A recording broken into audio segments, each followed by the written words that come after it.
Good day. I am Nestor C. De Guzman, a Master Teacher 2 in the Department of Education here in Angeles City. And I am here in CSA Medical Aesthetics for my follow-up non-surgical procedure. I was here last September for my first ever non-surgical procedure for my acne scars. And what's my experience? Before, talagang may takot ako eh. Hindi ko alam kung ano yung gagawin ko. May kaba, what will happen, what will be the result. And during the procedure, sabi ko wala akong naramdaman. I didn't experience any pain. Magaan yung kamay ni Doc. Tapos hindi ko alam patapos na pala. And after the procedure, ramdam ko talaga na parang wala mang nangyari, walang nagawa, walang pain na sa akin. And then, after few weeks, na nakikita na yung result ng even my friends are asking what happened. Yun, so nakita nila yung maliliit na scars na wawala na. So, the 3 months sa akin, nakita ko yung talagang may miracle, sabi nga. So, meron mang pag-asa pala yung mga acne scars natin. So, this time, for my follow-up schedule, after 3 months, so, gagawan ulit ng non-surgical procedures. And I'm confident with Doc sa kanyang mga kamay na magiging smooth ang procedure katulad ng dati. And I'm positive of the outcome of the procedure.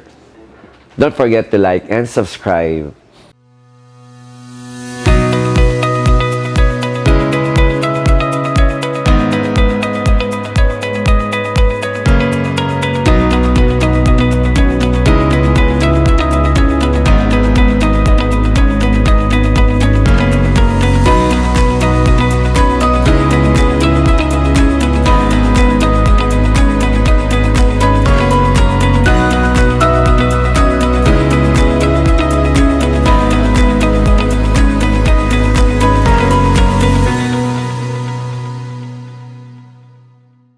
Good day, everyone. Welcome to the CSA Medical Aesthetics. I'm Dr. Contessa, your certified aesthetic physician. In today's episode, we have a follow-up. Let's all welcome back Sir Nestor De Guzman.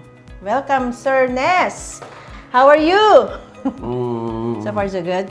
Oh, yeah. Right, yeah. So 12 weeks ago, we did a procedure on Sir Nes here, a combination type of treatment to improve somehow the superficial layer of our skin, the outside cover, and plus reduce some of our acne scars, the souvenirs from our teenage years, no, pimple, yes. Right? So from then on, how is it? What was like, any feedback on that one? Based on the positive feedbacks of my friends, yeah, yun, merong nagulat eh. Right, yeah. So they noticed some improvement already. Yes.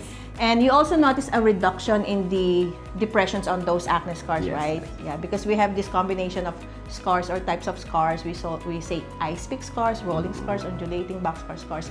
And some of the scars are tethered inside or something is pulling them inwards. Like those acne bands or like fibrotic bands. Yun. And we did Cog-Thread on the mid face and the lower face. And we also did our RF microneedling Eloderm device. One session pa lang, Sir Nes. We could have done additional sessions for you, but today we will be doing an extra session for that one. And I will add a procedure whereby we want to improve this part here, the upper third of our face.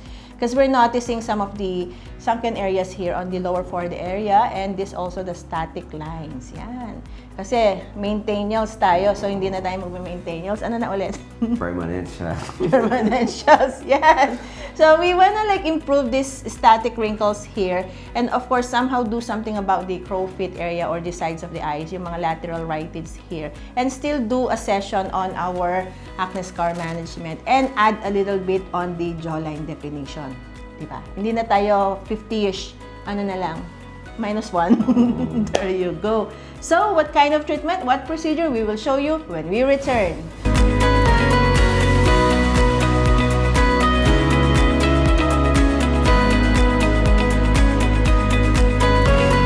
And we're back. So, we will be doing multiple procedures for you, Sir Nes, to achieve that, what do you call it? Indimaintainalism. Perfectionist. Okay. Perfectionist or anong isa? Permanent. Permanent. Permanent. Permanent. Okay, whatever. Because we're naming some of the generations right now and di ba ano tayo? Anong generation tayo? Gen X? Gen X. Yeah. So I'll start working on the forehead, okay? The upper third of the face. We'll be doing combination procedures like this one here, the sunken part will be restoring volume there using our hyaluronic substances here. So let's use some pain freeze there to numb the area. Actually, before doing the procedure, cleanse the skin and you may apply some numbing anesthesia there, like your lidocaine cream. And then I have like an introducer needle here to make an entry point, just a tiny prick there. So I'll be using a low molecular weight filler here. So I'm injecting into this part. So we want to go at the deepest layer, or you should say the gliding layer, the layer 4. Layer 4 is usually the gliding layer, or you're above the bone or supraperiosteal layer. So we have a dent here, Sir Ness. So we want to restore volume there using a substance called hyaluronic, and you find it in your tissues. So Sir Nestor, hyaluronic is natural, okay? You have it in your body, in your system. It's just that as we age, it decreases, it gets depleted. You know, because of the aging. Aging leads to the 3-letter Ds we call depletion, that's one. So volume depletion. And also skin deterioration or degeneration. Some of our collagen and elastin fibers are degenerated. And then there's also what they call the descent. So yung nagsasag. Nagsasag yung upper eyelid, nagsasag yung cheek area, nagsasag yung tinatawag na jaw. So this one is doing a gliding technique here. So I'm just, or a cannula method here, or you say fanning technique here, but going into the deep layer there, okay? So we have to avoid some of the important structures here, supraorbital and supratrochlear structures there. So I'm using a half mil on this part. Now hyaluronic attracts water, it's very hydrophilic, so you can still kind of experience some more of a volume restoration over time, so it leads to so-called tissue expansion, okay? So I already did a half of that one, then I'll combine it with the lifting method of what we call like your Cog-Thread lift here. I'm using a Newton Cog. So I'll notice some deep wrinkle here or static wrinkle here. So we can do a lifting of this upper third of the face. So I'll use a lidocaine here to numb the area. Okay, just inject it there, and then we're gonna deliver it in the these tissue areas of the forehead. We want to pull the saggy tissues dito sa upper third of our face, particularly the forehead region. So we'll be using 3 of our Newton cog or the multiple bidirectional cog into this right side. Okay, you're still good. Okay pa si Sir Ness. Okay, and then we'll just do lidocaine on this part. So 3 areas there. So this is so-called brow cog thread lifting or forehead thread lifting, cog thread lifting on this part of the forehead here. So we wanna also treat the saggy upper eyelid, saggy brows. Okay.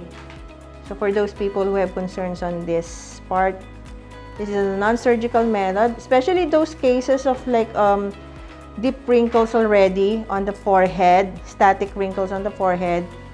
And if you want to avoid Botox, because the Botox is weakening the muscle, we want the muscle to be strong, you can use this kind of treatment. So for those cases that wanted to treat static wrinkles on the forehead, or those cases whereby they already have a saggy or droopy upper eyelid and as well as droopy eyebrow there.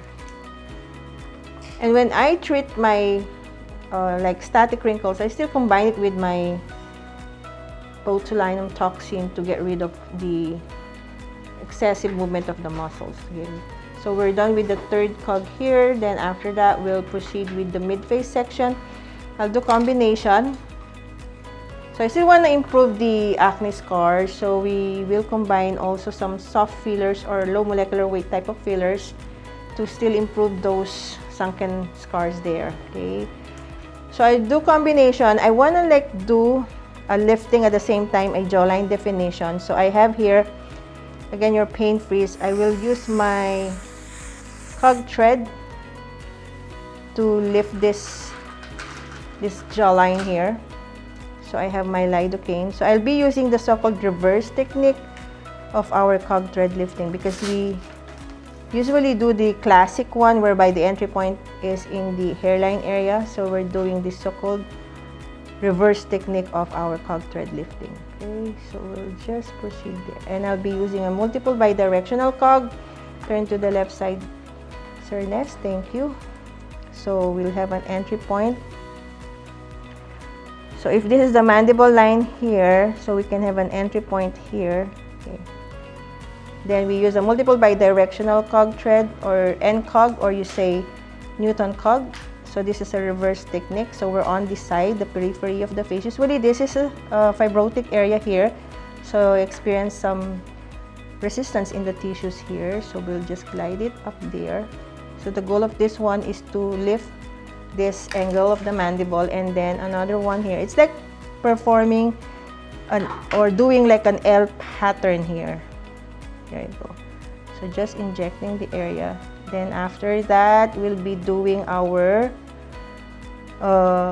soft filler for the acne scars. So for acne scars that are sunken or atrophic, I also do like an injection of my dermal filler using the low molecular weight type to kind of elevate those sunken areas there. So this is like a reverse technique. So you want to do this, cut that, and because last time we already did some Cog-Thread lifting, and now we're just enhancing the effect of that one. And I'll be doing a so-called kind of like a fanning method, just delivering my product. So this is the pain freeze again and entry point. So I noticed the melasma, there's a reduction in your melasma, Sir Ness. Because you used to really have like the melasma, it was obvious last time, but now it was reduced. It's just here on the sides. So the Eladerm that we've done, plus the lifting with the Cog-Threads, had also reduced our melasma. Just one session with a procedure with you, right? With Eladerm, and somehow it's wow. So the melasma was reduced with just one treatment. It's important that we do like a combination procedure. So this is like doing also subcision for your acne scars, and also delivering your low molecular weight filler. So after subcising, it's now ideal to inject your either a filler or like a PDO thread so that it stretches the skin, and at the same time it will prevent again the adhesions of those soft tissue layers together after you've done your so-called subcision. Okay, so I'm really seeing a remarkable improvement after like one session of our Eladerm, and we had Rejuran S last time. Okay, so right now combination procedure is the best approach for like anti-aging and as well as improving the skin quality and skin texture. So I'm doing at the same time this so-called subcision and your dermal filler injection beneath those atrophic scars. Okay, so I'll proceed to the left side.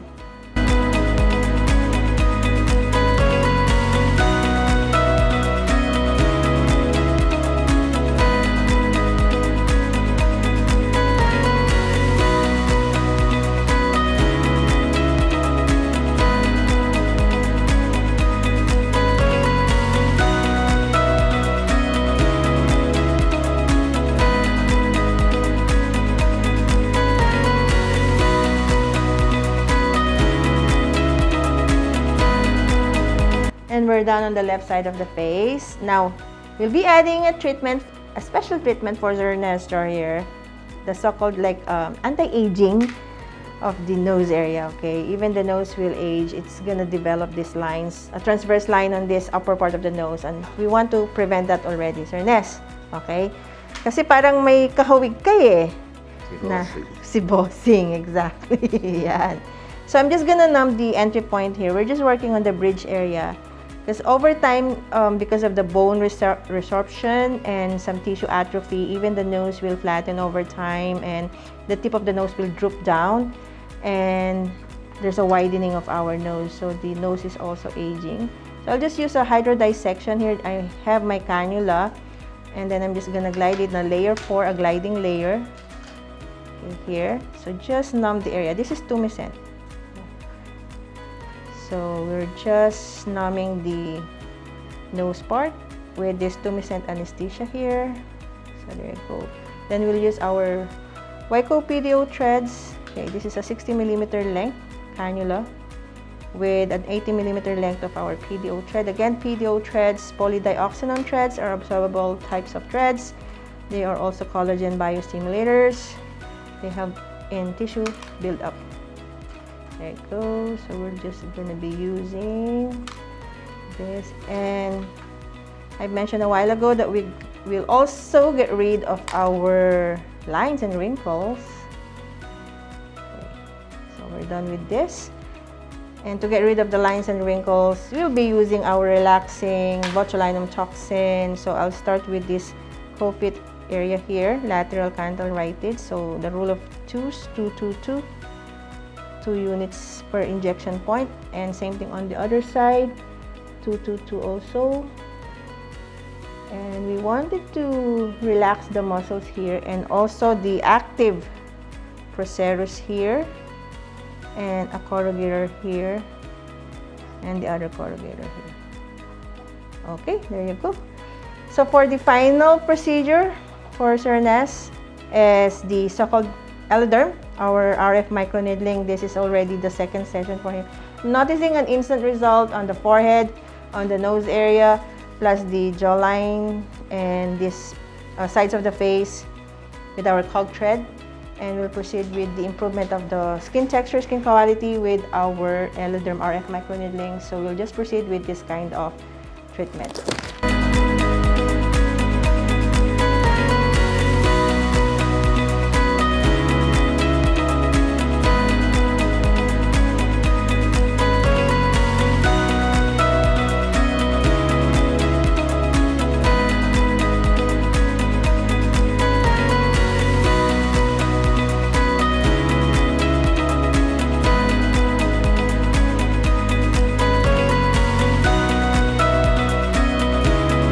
And we are done with our Eladerm RF microneedling for the treatment of the acne marks, acne scars. We'll show the result when we return.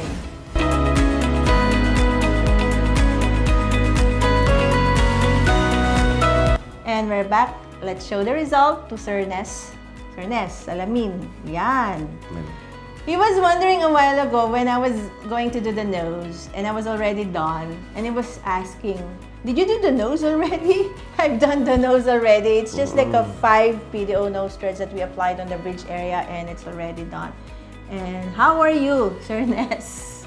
So far, nothing bago. Yeah. But it looks natural still, right? That is, the forehead area, because it was sunken here on the inferior aspect of the forehead, and we were seeing those sunken lines, the static lines, static wrinkles, and an improvement. Yeah, the nose, the bridge part, the radix part, the frontonasal angle, there's an instant improvement there.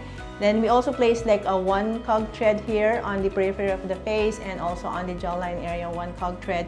And some of my hyaluronic low molecular weight filler for the mid-face and lower face area to treat still the so-called acne scars. We did combination your subcision combined with our dermal filler.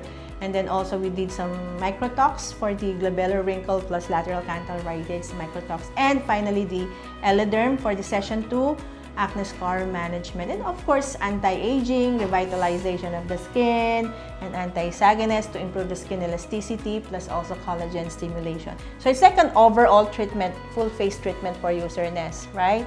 It's just our second treatment today, and we're seeing already a big improvement. And I mentioned also, I was doing the Eladerm, and I noticed the melasma. There was a big reduction there because it was like up to the mid-face area and it was really intense last time. It was prominent, but right now there's really a big improvement on the melasma. So I could say the cog thread lifting, the stretching of the skin, it minimized some of the acne scars plus the melasma. Together with our Eladerm RF microneedling, it already gave a big improvement with that one session we have done 12 weeks ago. So if you were like constantly doing it with us, Sir Ness, no, like probably every 2 weeks, every 4 weeks, probably after 3 months, you've done already like a big improvement there. But this is just our second treatment, Yes. okay? Yung Thank you so melasma much. dati hanggang dito. Yeah. Yung Yeah. wala na, dito na lang. Yeah, so there was a reduction in our melasma. So after just one session, okay, so we'll still see after like how many more sessions, we'll monitor, we'll check, okay? So this is just our second treatment. Yes. So one session pa lang, no? Ilang percent na yung reduction? No? How many percent palagay mo? Even the scars dito. Right. Ilang percent in one session? 30%? No, 40%? it's 60 dito. Wow, 60. That's a big one, Kasi up to dito 60%. yung melasma dati. Right. Yeah. 60% improvement with the acne scar after one session. Yung nose, I've noticed Yeah, parang this one. nagguhit ako. No? Yeah, instant lifting with the nose. And also, the acne scars that were depressed, how many percent palagay mo, Sir Ness? After one session lang. Yung small scars. Yeah. Small scars, mabilis. Small scars, mabilis. Yeah. Then the tethered scar, yon medyo we Usually, need pag more. mirror, kita-kita ko dati yung small. Ngayon, pinipilit ko pang ganunin. Yeah. And I've been the lights on para makita ko lang. Right, there you go. So, how many percent Wala. with the acne scars? 60. 60. Going up. Wow, that's a big percentage, no? So, the after one treatment, melasma 60% improvement and acne scar 60% improvement as per the assessment of Sir Ness. There you go. Siyempre po, doctor ng ano to, sa education, right? PhD, something like that? Yeah. Yan, masters. Okay po. The master showman. Thank you so much, Sir Ness. Okay, Yes, we're thank you glad also. that after like, you know, the one treatment, we've seen a big improvement. And this is a second session already. Then we'll still see more of Sir Ness in the future episodes, okay? So, Sir Ness, do you have any like social media? If in case lang some people would want to ask question, they could like drop the question to you and forward it to us na lang. Yes, my You're like, Facebook yeah. account, Ernest De Guzman. Yan po. Thank you so Yes. much. Okay, any like message sa kanila? Don't be afraid. Right. Dati pangarap lang to. Okay. So, Sally. Yan. Hindi. Ang friend naming si Sir Shani Yes. kasi we want to influence him. Anyway. Actually, kasi pag hindi mo nakikita kasi, di ba? Right. Yeah. Tapos yung napanood ko yung sa nose na ganun pala, may takot ako. But kanina, I'm asking, tapos na ba siya? Tapos sabi niya, we're done. With the Done. nose, yeah. Tapos walang pain, walang hinawakan lang. Right. Tapos the result is, Yes. okay. There you go. Thank you so much, Sir Ness. Thank you. Thank you for your hands. Yeah, of course. Daan. Yan, salamat po. So if you have any questions, you may email us at csaskinclinic@yahoo.com, our FB page, CSA Medical Aesthetics, Instagram, CSA Medical Aesthetics, and our clinic is located here at the Infinity Shop, Pulong Marugol, Angeles City. Contact number 0933-860-9193 or 0917-504-4268. And please watch the previous episode of Sir Ness so that you can see the big improvement. Yes. Okay? So, God bless you all. When it comes to natural beauty, you can trust the CSA Medical Aesthetics.